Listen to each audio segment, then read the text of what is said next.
চিড়ের পোলাও কে কে খেতে ভালোবাসো? আশা করি সবাই খুব ভালোবাসো। একঘেয়ে চিড়ের থেকে একটু অন্যরকম আজকে বানিয়েছিলাম চিড়েটা। তো আজকে সানডে, কীভাবে বানালাম দেখো এবার। তো আজকে বানাবো হচ্ছে চিড়ের পোলাও। তাই জন্য আমি এখন নিচে যাচ্ছি আর নিচে গিয়ে কারি পাতা পারবো।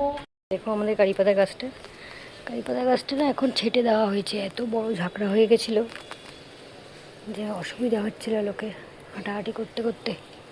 তো সেই জন্য আমি একটুখানি কারি পাতা নিয়ে নিলাম। আজকে একটু অন্যরকম জলখাবার খাচ্ছি, সেটা চিড়ের পোলাও হয়েছে। তার জন্য চিড়েটা বেশ পরিমাণ মতো নিয়ে নিলাম, নিয়ে এবার ধোবো। ভালো করে ধুয়ে নিয়েছিলাম, কারণ চিড়েতে নানা রকম ময়লা থাকে, আর মোটা চিড়ে তো ভালো করে না ধুলে না খেতে ভালো লাগবে না। কড়াইতে প্রথমে তেল দিয়ে এদিকে বাদাম,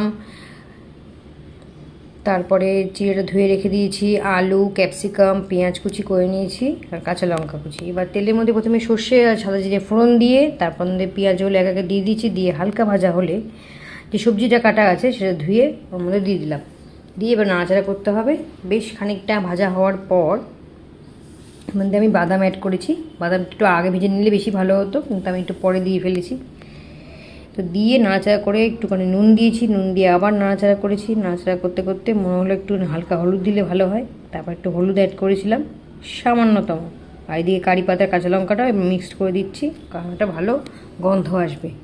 আর সত্যিই এত ভালো গন্ধ বেরোচ্ছিল মানে বলার না। এইবার যে চিড়েটা ধোয়া ছিল সেই চিড়েটাও মিক্সড করলাম। এর মধ্যে একটু চিনি দিলে ভালো হয়, কিন্তু চিনি আমরা স্কিপ করে গেলাম, কিন্তু চিনি শরীরের পক্ষে ভালো না। এই দেখো আমার চিড়ের পোলাও রেডি। এবার মা রিভিউ দেবে, কি দেখো শোনো। ভালো হয়েছে খেতে।